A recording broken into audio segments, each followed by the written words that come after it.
कि दुख से भरा ये संसार है। इस संसार को गीता में भी दुखालय कहा गया। 8वें अध्याय के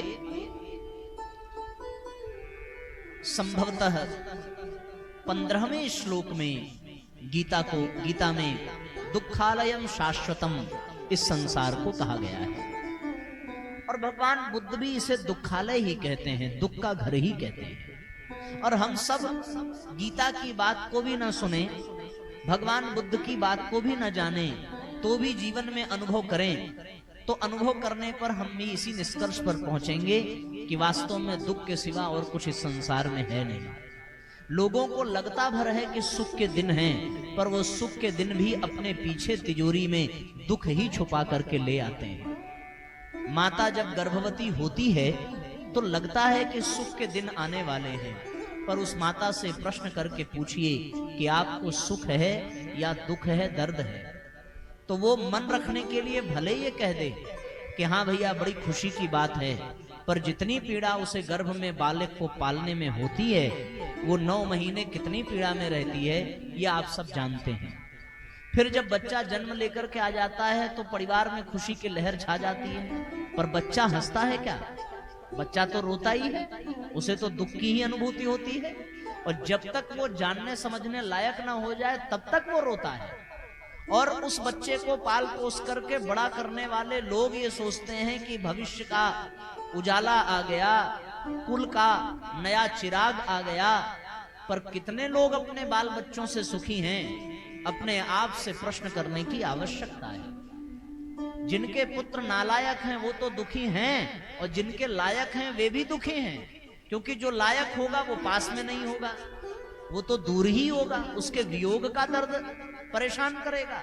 और जो नालायक होगा वो पास रहे या दूर रहे, वो तो तिल तिल करके मारता रहता है। लोग सोचते हैं कि विवाह कर लेने से बड़ा जीवन में आनंद आ जाएगा, पर यहाँ सब विवाहित ही बैठे हैं और सबके अपने वैवाहिक जीवन का अनुभव है। 2-4-10 दिन की खुशी प्रतीत होती है, उसके बाद जब जिम्मेदारियों का पहाड़ ऊपर टूट पड़ता है तो बंधी हुई कसी हुई दिनचर्या में व्यक्ति को एक एक पल बिताना पड़ता है। वो अपने मनमर्जी के अनुसार जी नहीं सकता। बहू है तो पूरे परिवार का उत्तरदायित्व, पति है तो घर के खर्च की जिम्मेदारियां, ऐसे ऐसे करके हर व्यक्ति नाना प्रकार के उलझनों में फंसा हुआ है। सो 2 तरीके हैं। एक तो यह है कि अगर दुख से घिर गए तो ऐसा क्या करें जिसकी वजह से दुख आए ही ना, दुख का प्रभाव ही ना पड़े। और दूसरा तो यह है कि कैसे जिया जाए कि दुख जीवन में आए ही ना। दोनों बातें हमें समझने की आवश्यकता है। दुख आने पर दुख का अनुभव ना हो, ये कृष्णावतार से सीखने को मिलता है। और जीवन में दुख आए ही ना, दुख से हम सदैव परे रहें, ये बुद्धावतार से जीवन में सीखने को मिलता है। रामावतार तक का प्रकरण तो हम लोगों ने कल तक सुन लिया था। आज हमें कृष्णावतार और बुद्धावतार की चर्चा करनी है। इन दोनों अवतार को समतेत स्वर में चिंतन में समझने का प्रयत्न किया जाए तो हमें एक ही सार संक्षेप समझ में आता है।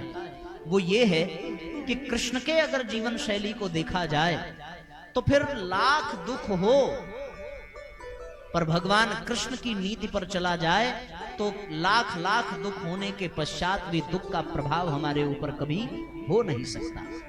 और बुद्ध की रणनीति अपनाई जाए, बुद्ध की जीवन शैली अपनाई जाए तो जीवन में कभी दुख का आगमन ही नहीं हो सकता। आप अपने घर के आंगन में रहेंगे और दुख हमेशा घर के दरवाजे से बाहर ही खड़ा रहेगा। ये दोनों महापुरुषों की जीवन नीति हमें समझने की आवश्यकता है। कृष्णावतार की कथा बड़ी विस्तार से हम लोग भागवत में सुनते हैं, पर परम पूज्य गुरुदेव के चिंतन के अनुसार यदि विचार किया जाए तो वास्तव में कृष्णावतार और बुद्धावतार की ये कथा बड़ी अद्भुत है, जो एक तो हमें दुख के प्रभाव से बचाती है और दूसरा हमें दुख से ही बचाती है। सो मनुष्य कलिकाल में दुख के चंगुल में फंसने वाला है, इसलिए भगवान ने पहले ही ऐसा आचरण, ऐसा विचार प्रस्तुत कर दिया कि मनुष्य दुख से घिर भी जाए तो भी उसके ऊपर कोई प्रभाव न पड़े। उदाहरण के लिए जीभ दांत से घिरी ही तो रहती है, दांत से जीभ को कोई खुशहाली नहीं है, खतरा ही खतरा है। लेकिन फिर भी जीभ अपनी मौज में रहती है, दांतों के बीच में होते हुए भी रहती है कि नहीं रहती है? वो तो अपना काम करती ही है। कभी जीभ इस बात का दुख मनाती है कि मैं तो दांतों से घिरी हूं, न जाने ये दांत हमें कब काट खाएं? वो तो अपनी मौज में है। जब कोई चटपटी चीज खाने को मिल जाए तो तुरंत लपलपाने लगती है, जब कोई बात मन में आ जाए तो तुरंत उगलने के लिए तड़पने लगती है, अपने मौज में है। वो दांतों के बीच में घिर करके क्या दुखी हो, ऐसी बातें ही बोल देती है कि सामने वाला ही दुखी हो जाए। दांत का काटा हुआ तो फिर भी ठीक हो जाए, पर जीभ का डसा हुआ जल्दी ठीक नहीं होता। इसलिए साथियों, कहने का तात्पर्य ये है कि दुख से घिरे होने के बावजूद भी दुख से बचा जा सकता है। यह भगवान कृष्ण की जीवन नीति से हम सीख सकते हैं। एक और प्रसंग उदाहरण मन में आता है कि जैसे गर्मी का महीना हो तो गर्मी के बीच से घिरा हुआ व्यक्ति भी गर्मी के प्रभाव से बच सकता है। कैसे बच सकता है? अगर वो अपने घर में कूलर की व्यवस्था कर ले, अपने घर में एसी की व्यवस्था कर ले, तो चाहे जितनी भीषण गर्मी हो, बच जाएगा कि नहीं बच जाएगा? गर्मी का प्रभाव उस पर पड़ेगा? नहीं पड़ेगा। तो जैसे गर्मी प्रचंड हो फिर भी एसी और कूलर के उपकरणों का उपयोग करके हम गर्मी के प्रभाव से बच सकते हैं, उसी प्रकार दुखों के अंबार से घिरा हुआ व्यक्ति अगर भगवान कृष्ण की जीवन शैली को सुने, समझे, जाने, तो वो दुख से घिरे होने के पश्चात भी दुख के प्रभाव से बच सकता है। और ये भगवान कृष्ण ये विचार अपने आचरण से प्रस्तुत करते हैं, अपने जीवन से दर्शाते हैं। आपने भगवान कृष्ण के जितने भी चित्र देखे होंगे, जितनी भी मूर्तियां देखी होंगी, जितने भी आप कलाकारों की कलाकृति देखे होंगे, उनमें एक भी चित्र, एक भी मूर्ति ऐसी नहीं होगी जिसमें भगवान कृष्ण का चेहरा उदास हो। बोलो, भगवान हमेशा मुस्कुराते रहते हैं। बल्कि कृष्ण भगवान की तो पहचान ही इसी बात से है, उनकी मुस्कुराहट से। यहां तक कि उनके मुस्कान पर भजन भी बन गए। तेरी मंद मंद मुस्कनिया पर बलिहार प्यारे जो, सदैव मुस्कुरा रहे हैं। पर जरा उनके जीवन में झांक करके देखा जाए, मुस्कुराने की कोई वजह है क्या? और झांक करके सामान्य दृष्टि से देखें तो एक भी कारण ऐसा प्रतीत होता नहीं है जिसे कहा जाए कि हाँ भगवान इस वजह से मुस्कुरा रहे हैं। पहली विपत्ति तो तभी आ गई जब उनको जेल में जन्म लेना पड़ा। हम लोग जितने यहां बैठे हैं, एक भी व्यक्ति ऐसा है जिसने जेल में जन्म लिया हो? हम लोग तो बड़े बड़े अस्पताल में बिल्कुल एयर कंडीशन कमरे में जन्म लेकर के आए हैं, तो हमें तो ज्यादा सुखी होना चाहिए। और भगवान कहां जन्म लेके आए? जेल में जन्म लेकर के आए। कब लेके आए? जब उनके अपने ही माता पिता, जिनका कोई दोष नहीं है, बेचारे बेड़ियों में जकड़े हैं, अन्न और जल के लिए तरस रहे हैं, सैनिक पहरा दे रहे हैं, डर डर करके उनका दिन बीत रहा है। ऐसे कठिन समय में भगवान का जन्म जेल में होता है, तो क्या ये मुस्कुराने की वजह है? छोटा सा बच्चा जो बिल्कुल अनजान है, जो बिल्कुल निर्दोष है, परिस्थितियां ऐसी बनी कि उस बच्चे को अपने माँ बाप से अलग होना पड़ा। वो अपने माँ बाप का मुख तक न निहार सका। यहां तक कि भगवान कृष्ण अपने माता का स्तनपान भी नहीं कर पाते। भगवान कृष्ण अपने पिता की गोद में खेल भी नहीं पाए। वो अपने माता की लोरी भी नहीं सुन पाए। आप कल्पना तो करके देखिए उस बच्चे पर क्या बीतेगी जो माता पिता से दूर हो जाए। क्या ये हंसने की वजह है? ये मुस्कुराने की वजह से? सुरक्षित पहुंच तो गए गोकुल, लेकिन 2-4 दिन ही बीते थे। कहते हैं साहब, जन्म के ठीक 6वें दिन उनके अपने ही रिश्तेदार, उनके अपने ही मामा कंस ने पूतना मौसी को भेज दिया। भगवान को हंसने की वजह मिले तो कैसे मिले? सोच करके दो गोकुल ये आए कि यहाँ माखन मिलेगा, मिश्री मिलेगी, माठा मिलेगा, दही मिलेगी, छाछ मिलेगी, पर 6वें दिन ही मिल क्या रहा है? पूतना क्या पिला रही है? जहर पिला रही है। जिस बच्चे के मुंह में जहर जाए वो मुस्कुरा सकता है क्या? फिर भी भगवान का प्रतीक मुस्कान ही है, भगवान की पहचान मुस्कान ही है। आखिर कारण क्या है? जेल में पैदा हुए तब भी मुस्कुरा रहे हैं, जहर पीना पड़ा तब भी मुस्कुरा रहे हैं, माँ बाप से दूर होना पड़ा तब भी मुस्कुरा रहे हैं। कैसी कैसी आफत आ गई, आप सोच करके तो देखिए जरा। बच्चा पलंग से गिर जाए तो पूरा परिवार रोने लगता है। भगवान के ऊपर तो यमलार्जुन के बड़े बड़े वृक्ष ही गिर गए, भगवान को कोई प्रभाव नहीं पड़ रहा है। दुख आ तो रहा है लेकिन दुख का असर नहीं हो रहा है। कारण क्या है? कुछ विचार करने की आवश्यकता है। यहां तक कि इतने अपशगुन हुए कि गोकुल को भी छोड़ करके वृंदावन ब्रज की भूमि पर जाना पड़ा। और जीवन कैसा जी रहे हैं? राजमहलों वाला जीवन जी रहे हो सो बात नहीं, माखन भी खा रहे हैं तो चुरा करके। दोस्त साथी भी बिल्कुल निर्धन, बिल्कुल निकम्मे, बिल्कुल बेकार, सिंगल चेचिस वाले। भगवान की स्थिति देखो, दोस्त साथी भी दमदार हो तो आदमी गर्व करे कि चलो भाई हमारी उनसे पहचान है। यहाँ दोस्त भी भगवान के बने तो वो सब भगवान के ही भरोसे हैं। गोपियां अलग पीछे पड़ी हैं, जब मौका मिले तब कान ऐंठते, जब मौका मिले तब गाल नोच लें, जब मौका मिले तब यशोदा मैया से शिकायत कर दें, आज हमारे घर माखन चुराया, आज हमारे यहाँ बछड़े को खोल दिया, आज हमारे यहाँ मटकी फोड़ दी। बेचारे मार खाते ही फिरे, गाली सुनते ही फिरे। और परिस्थितियां ऐसी बनी कि अच्छा भला इंसान चोरी करने पर विवश हो गया। माखन चुरा रहे हैं, घर घर का माखन। सोचो जरा, विचार करिए। मुस्कुराने की कोई वजह है क्या?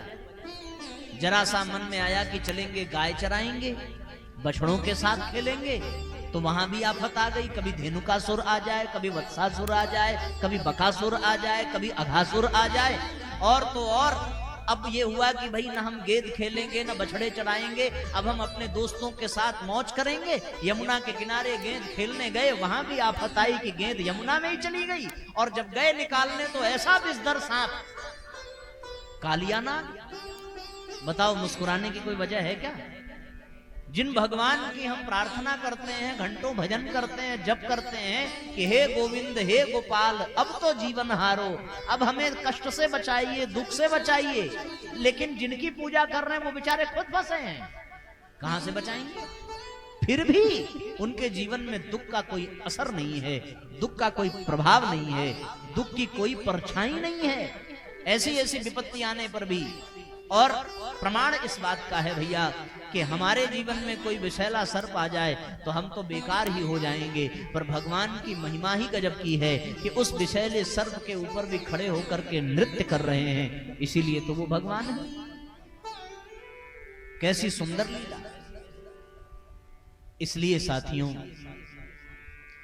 भगवान जीवन पर्यंत दुख के ही बीच में रहे।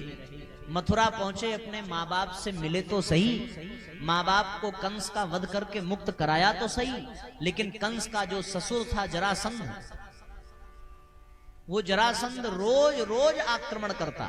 कहते हैं 23 अक्षौहिणी सेना लेकर के 17 बार मथुरा पर आक्रमण किया है।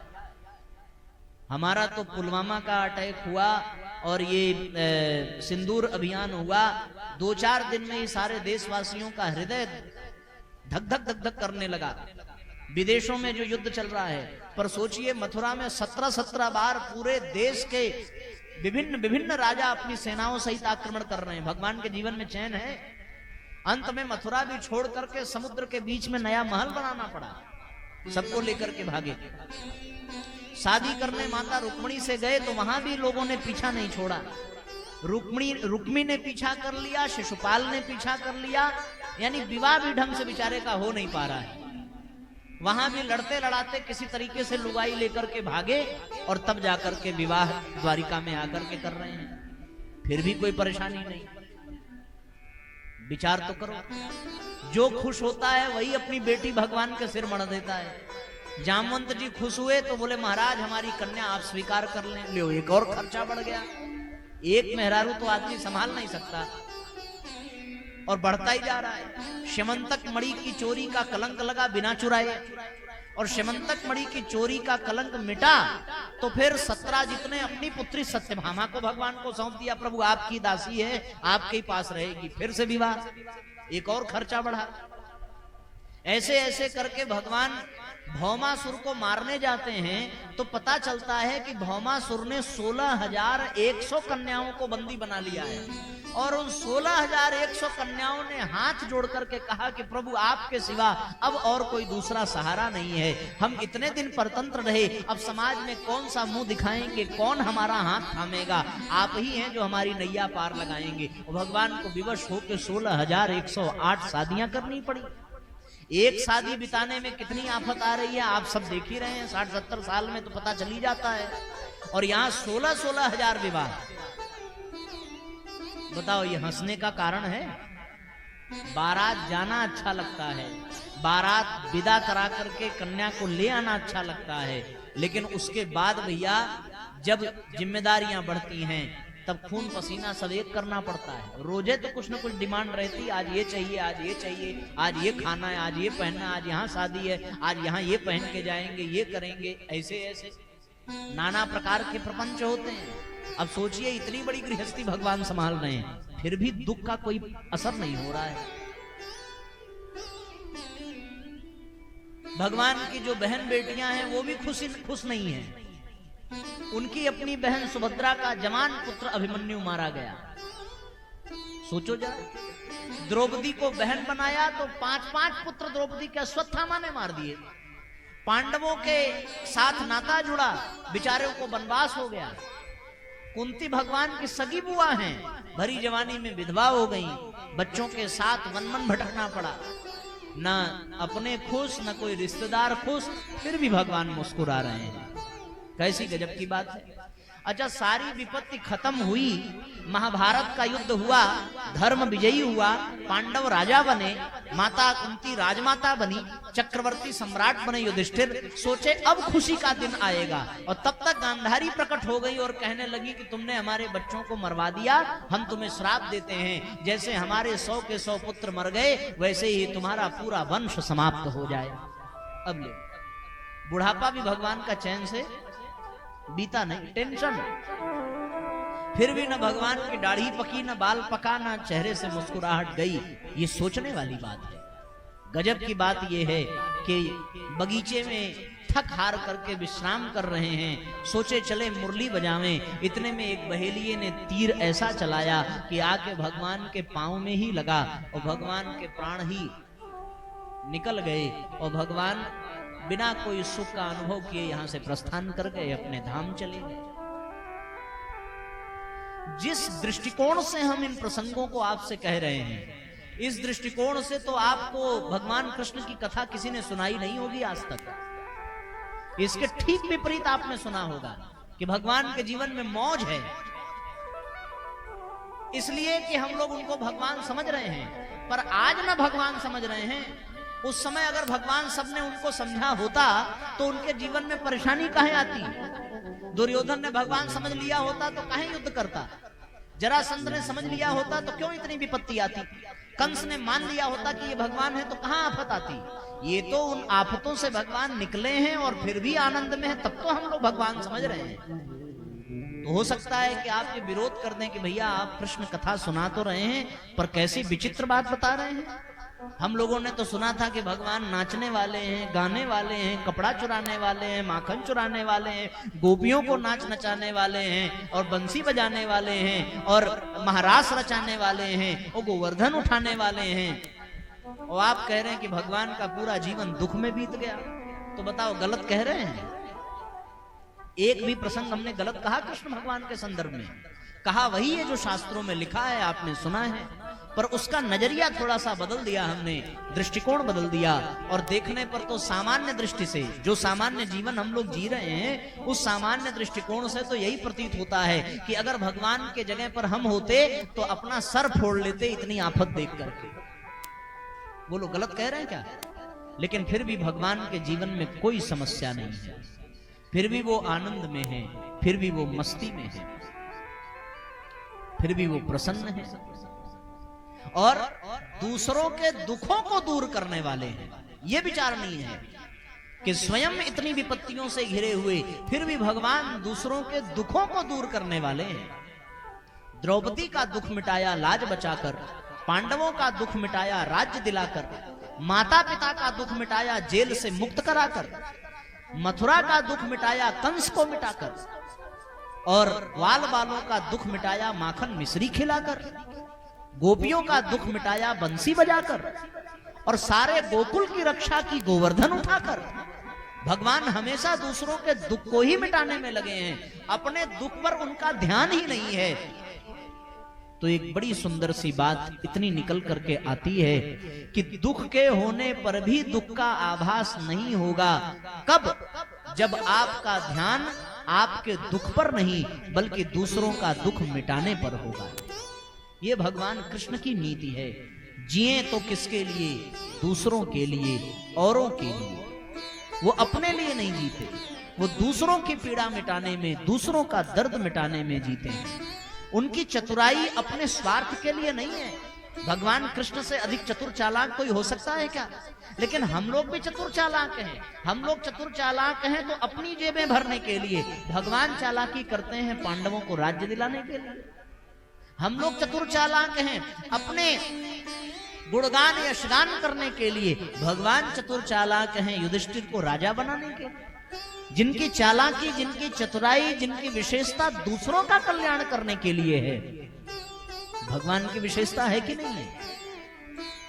भगवान, हम लोग अपना ज्ञान, अपनी बुद्धि किस लिए लगाते हैं? हम लोग अपना ज्ञान, अपनी बुद्धि लगाते हैं कि हमारे अपने लोग स्वस्थ रहें, सुरक्षित रहें, ठीक रहें। पर भगवान अपना ज्ञान, अपनी बुद्धि किसके लिए लगा रहे हैं? अर्जुन के लिए लगा रहे हैं। रण क्षेत्र में, कुरुक्षेत्र में खड़े होकर के गीता का उपदेश दे रहे हैं। भगवान का क्या स्वार्थ है बताइए? भगवान के तो पांडव भी रिश्तेदार हैं, दुर्योधन भी रिश्तेदार है। दुर्योधन समझी है भगवान का, और पांडव भगवान के बुआ के बेटे हैं, भाई हैं। तो चाहे जो जीते भगवान का ही फायदा है। दुर्योधन भी कम सम्मान थोड़ी करता है। आए हैं दोनों भगवान के पास सहायता मांगने, पर भगवान को पड़ी क्या है अर्जुन को इतना उपदेश देने की? मामूली आफत भगवान ने मोल ली है क्या पांडवों को जिताने में? कैसे कैसे पितामह भीष्म से चंगुल छुड़ाया, कैसे कैसे द्रोणाचार्य का वध कराया, कैसे कैसे कर्ण का संहार कराया, किस किस तरीके से भगवान ने पांडवों को बचाया। कभी लाक्षागृह से बचाते हैं, कैसे कैसे भगवान करते हैं। लेकिन ये किसके लिए कर रहे हैं? इसलिए नहीं कर रहे हैं कि वो भाई हैं, इसलिए कर रहे हैं कि वो धर्म है। जो धर्म हो, जो नीति हो, उसके लिए भगवान अपना सर्वस्व न्यौछावर कर देते हैं। ये भगवान की विशेषता है। तो जो दूसरों के दुख को मिटाने में लग जाए उसे अपने दुख का पता नहीं चलता, और जो अपने दुख को मिटाने में लग जाए उसे अपने दुख से मुक्ति कभी मिल ही नहीं सकती। ये जान लीजिए, भगवान कृष्ण के जीवन का बड़ा अद्भुत संदेश है कि जिए तो सही, औरों के हित जो जीता है, औरों के हित जो मरता है, उसका हर आंसू रामायण, प्रत्येक कर्म ही गीता है, प्रत्येक कर्म ही गीता है। भगवान गीता का केवल उपदेश नहीं देते बल्कि गीता को जीवन में जी करके दिखाते हैं। कर्मयोग का सिद्धांत भगवान कृष्ण ने दिया कि कर्म करो पर फल की इच्छा मत करो। कर्म फल हेतुर्भूमाते संगोस्तु कर्मण कर्मण्येवाधिकारस्ते। भगवान कर्मयोग का सिद्धांत देते हैं। योगः कर्मसु कौशलम, कर्म को योग की तरीके से किया जाए। योग से कर्म में कुशलता आती है। ऐसा ऐसा सूत्र भगवान ने गीता में प्रदान किया। और जिस मोह, जिस लोभ के कारण व्यक्ति मृत्यु से भयभीत रहता है, उस मृत्यु के विषय में भगवान कितना सुंदर वचन कहते हैं। वासांसि जीर्णानि यथा विहाय नवानि गृह्णाति नरोपराणि। जैसे वस्त्र बदलता है वैसे ये शरीर बदलता है। अर्जुन, मरने के लिए क्यों चिंतित होता है? नैनम छिद्दन्ति शस्त्राणि नैनम दहति पावकः। यह आत्मा तो अजर है, अमर है, इसे कोई मिटा नहीं सकता। न जायते म्रियते वा कदाचिन्ना भूत्वा भविता वा न भूयः अजो नित्यः शाश्वतोऽयम् न हन्यते हन्यमाने शरीरे। शरीर मिटता है पर प्राण नहीं जाते। प्राण तो अमर है, आत्मा तो अमर है। ऐसा दिव्य ज्ञान भगवान ने दिया, और भगवान देते नहीं है बल्कि जी के दिखा रहे हैं। अर्जुन को ये केवल नहीं कह रहे हैं कि अर्जुन तुम्हारे रिश्तेदार मर जाएं तो तुम दुखी मत होना। भगवान ने जी करके दिखाया है। अभिमन्यु भगवान का रिश्तेदार था, भगवान को दुख हुआ नहीं हुआ, भगवान उसको जी के दिखा रहे हैं, अपने आचरण से प्रस्तुत कर रहे हैं। सोचिए जरा। इसलिए साथियों, भगवान कृष्ण की जीवन शैली अगर हम सीख लें, जो दूसरों के दुख को मिटावे, जो अपनी बुद्धि, अपनी प्रतिभा, अपनी चतुराई, अपनी चालाकी दूसरों के कल्याण में लगावे, उसके जीवन में दुख भले आवे पर दुख उसे छू नहीं सकता, दुख उसे स्पर्श नहीं कर सकता। ये जान लीजिए। और साथियों, ये सीख, ये सिद्धांत हमने अपने जीवन में उतारा। जब तक हम आपको कथा सुनाते हैं तब तक हमें अपने शरीर की पीड़ा का भान नहीं रहता, अन्यथा तो 3 घंटे ये आर्टिफिशियल लिम्स लगा करके बैठना बड़ा कष्टदायक होता है। अभी हमारा ध्यान इस पे चला जा रहा है तो अब दर्द का आभास हो रहा है। हम 3 घंटे के बाद जब उठते हैं तो हमारे पैर की क्या स्थिति रहती है वो हम आपको शब्दों से कह नहीं सकते, लेकिन वो दर्द इसलिए आभास नहीं होता क्योंकि हम उस 3 घंटे में आपकी सेवा परम पूज्य गुरुदेव के विचारों से कर रहे हैं। हमारा ध्यान तो ये है कि हमारा पूरा प्रयास कि गुरु जी के कौन कौन से विचार हम आपको बता दें कि आपके जीवन में अद्भुत परिवर्तन हो जाए, आपका जीवन धन्य हो जाए, तो हमारा ध्यान हमारी पीड़ा पर नहीं जाता, ये जान लीजिए। इसलिए साथियों, अपने कष्टों से बचना है। कष्टों से घिरे होते हुए भी कष्टों का प्रभाव हमारे ऊपर ना हो, इसका बड़ा अच्छा सूत्र है। दूसरों के दर्द को मिटाने का प्रयास प्रारंभ कर दीजिए तो आपका दर्द आपको पता ही नहीं चलेगा। इसलिए साथियों, भगवान कृष्ण की नीति बड़ी अद्भुत है। हम सबको ये प्रार्थना करनी चाहिए कि काश हमारे जीवन में फिर से कोई कृष्ण आवे और हमें ऐसा गीता का ज्ञान सुनावे जैसा अर्जुन को सुनाया, अर्जुन का दुख मिटाया और जन जन को उस गीता का लाभ मिला। ऐसा कोई कृष्ण, ऐसा कोई सिद्धांत हम सबके जीवन में आ जाए।